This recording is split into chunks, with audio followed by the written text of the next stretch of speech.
Hello there, friends. It's Jimmy Maverick. Welcome to another edition of the Fantasy Maverick Podcast. And today we are going to be talking about breakout rookies that I really like in my app. They are rating very, very well. They're in great positions. You definitely got to know who these guys are. So here we go. Listen up. It's time for the Fantasy Maverick Podcast, starring the guy who's going to help you win that fantasy championship, Jimmy Maverick.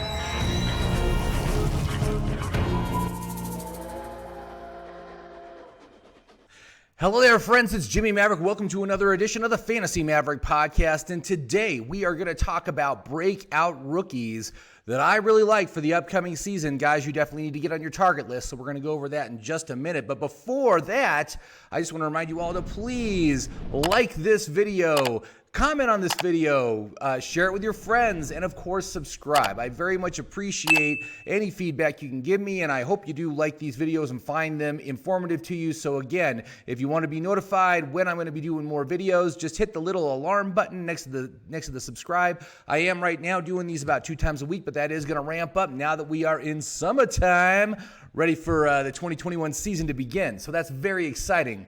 Now, also, I want to just make an announcement here right now, a very exciting announcement, and that is my app, My Perfect Fantasy Draft, is about 90% done at this point. It is active on my website.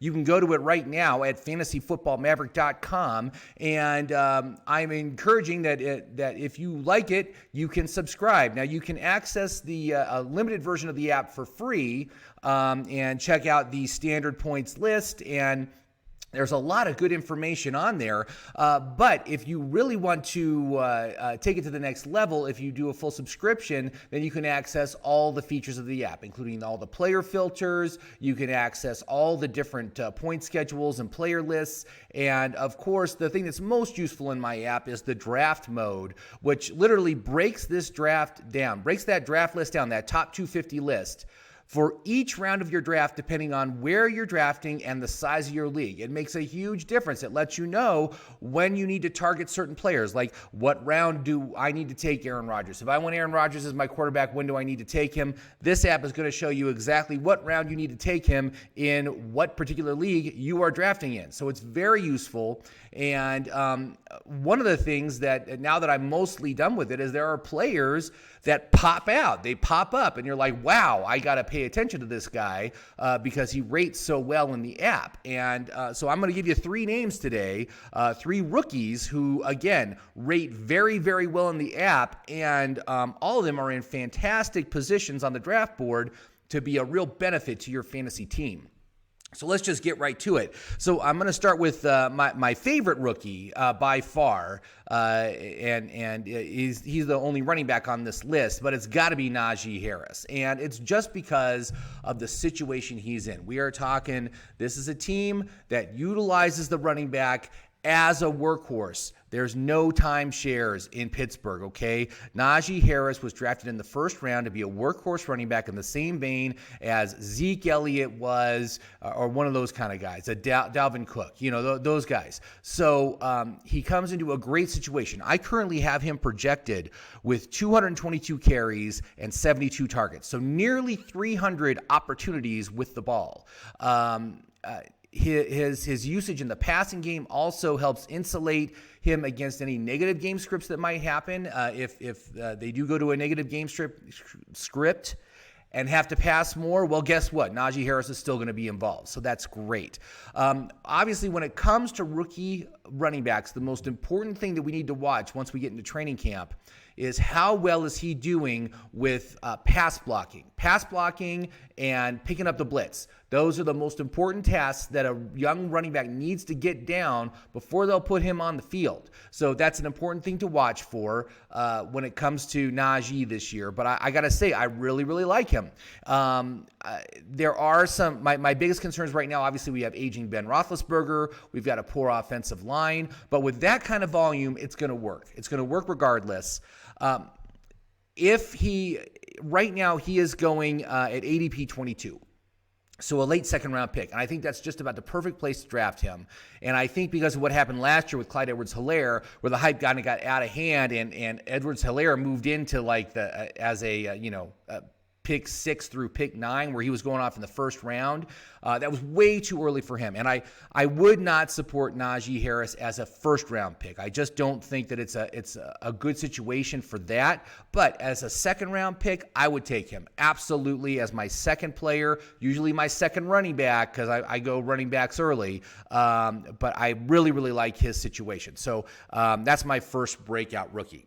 Now, my next guy is a little bit farther down the draft board, and both these other two guys, great position on the draft board. I really like where they're at. They offer excellent value from where they are. So, but the next guy who I really like is Jamar Chase, Cincinnati wide receiver. He was taken 5th overall by the Bengals. And let me just tell you, the reason why I really, really like this play right here is because he is reunited with his college quarterback, Joe Burrow. They both played together in college, and you know the stats that Jamar Chase got the last time he played with Joe Burrow? Check this out, man.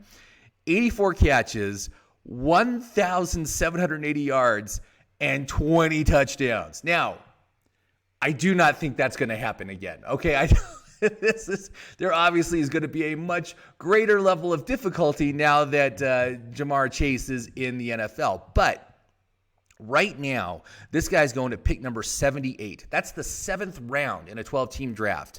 And right now, I have him projected with 125 targets and getting a line of 77, 968, 6. So basically, not even half of what he did the last time he played with Joe Burrow. So obviously, there is upside here. I think I'm being very modest in this projection, and he rates as my wide receiver 30 overall. So he's a flex value play that you can get in the 7th round. For me, he is the 57th most valuable overall player. So that you're able to get someone with that kind of value at pick number 78 is fantastic. That's like 2 rounds of value there. That's amazing. That's what you want out of your players that you draft. So again, just the value, the upside here. Jamar Chase is in a fantastic situation. I love where he's at, and I think I'm going to be taking him on a couple of teams this year. So that's the next guy. Now this third guy is a little bit more speculative, but again, I love the value, I love the opportunity, and the upside here. So it's all good. But the next one I want to talk about is Devonta Smith, who was taken 10th overall by the Philadelphia Eagles, and he comes into a situation where there's really no other receiving assets. I mean, you've got Jalen Reagor there, but Jalen Reagor missed a number of games last year, so that's not good. And of course, you got Dallas Goedert and maybe Zach Ertz, but right now, I want to just first of all say, in 2020 at Alabama, Devonta Smith did his line was 117 catches, 1,856 yards, and 23 touchdowns. I got to tell you, I haven't been paying as close of attention to college football as I used to, but these numbers are ridiculous. I mean, college football seasons are like 12 or 13 games. I mean, it's not that much, and they're putting up these kind of 23 touchdowns, 20 touchdowns for Jamar Chase. That's just crazy.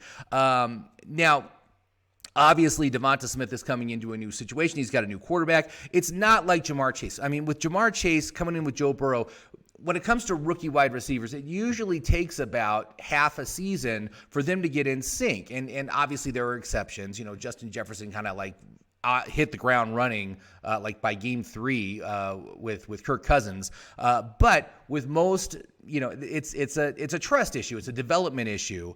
And so, this is maybe somebody who's not going to emerge until the second half of the season.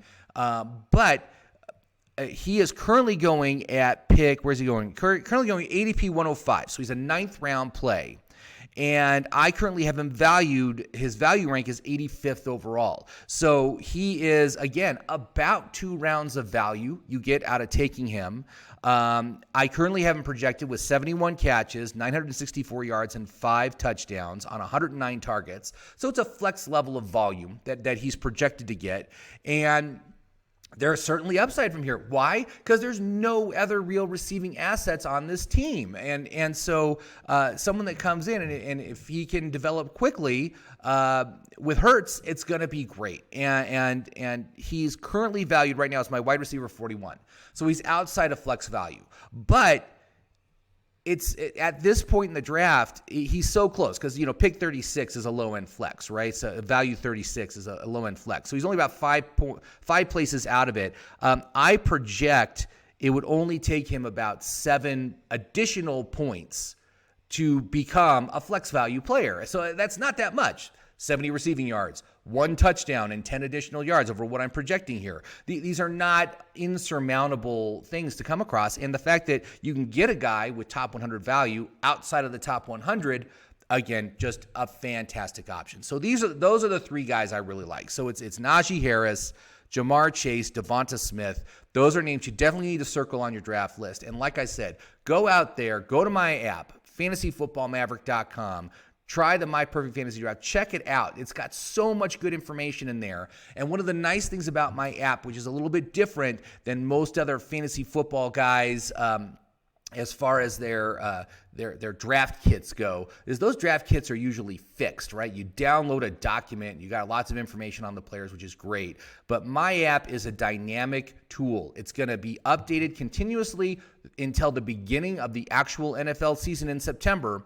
And so you're always going to have the latest information on there, but as far as any new injuries, any players coming off of injury, again, who are your contract year players? Who are your rookies? Who are your breakouts? Who are the bounce back players? Who are the regression players? They're all clearly marked on the app. And again, based on what kind of league you're in, it's going to actually help you. It's going to walk you through round by round, showing you who the best players are in each round, based on how it scores players, how it gives VORC points, and it's all dependent on where your pick is. So if you're at pick number 3, your optimal pick is going to be different from someone who is at pick number 9, because you're looking at different pools of players. There's a little crossover in between them, but there's certain positions, again, where a player that I might really like if you pick 12th, I won't like if you pick 5th. Why? Because if you pick 5th, then you got to take this guy around earlier than if you're picking 12th. You can take the guy around later. So it's things like that. Real important pieces of information that you need to know. So anyway, thank you very much for letting me plug that. And I will be back again on Thursday, and we're going to talk about high upside second-year players. Again, players I'm very excited about to really make a leap in their second year in the league. So thank you very much for watching. I do appreciate it, and have yourself a great fantasy day.